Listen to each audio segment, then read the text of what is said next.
புடவை ஃபால்ஸ் வைக்கிறோம் பாருங்கள், அது வந்து ரொம்ப ஈஸியான மெத்தேடு தான். புதுசாக தையல் கற்றுக்கிறவங்க கூட இது வந்து தைக்கலாங்க.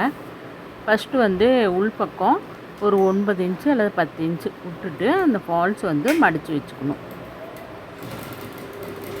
மடித்து வச்சுட்டு கார்னர் அப்படியே எண்டு கரெக்டாக வச்சு தையல் போடுங்க.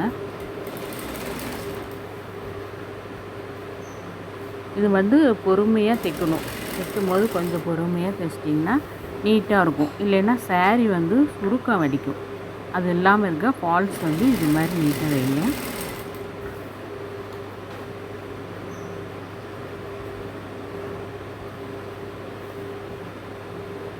ஃபால்ஸ் வந்து மேலே நீட்டாக இருக்கும். சாரீ வந்து பின்னாடி பார்த்தோம்னா சுருக்கம் அடிக்கும். அது இல்லாமல் இருக்க பாருங்கள், இது வந்து தைக்கும் போது கொஞ்சம் லைட்டாக ஒரு பாயிண்ட் அப்படியே அந்த துணியை ஃபால்ஸோட துணியை மடித்து அப்படி தைச்சிருங்க, கீழ்ப்பக்கம் மட்டும். அப்போ வந்து கொஞ்சம் கிராஸ் அடித்தா கூட நமக்கு வந்து மேலே அடுத்த நைல் தைப்போம் பாருங்கள், கீழ் லைன் விட்டு மேலே வச்சுக்கும் போது நீட்டாக வரும். சாரீ வந்து சுருக்கம் இல்லாமல் இருக்கும்.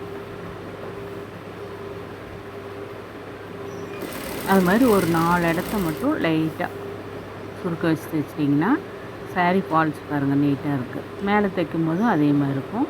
ஒரு பாயிண்ட்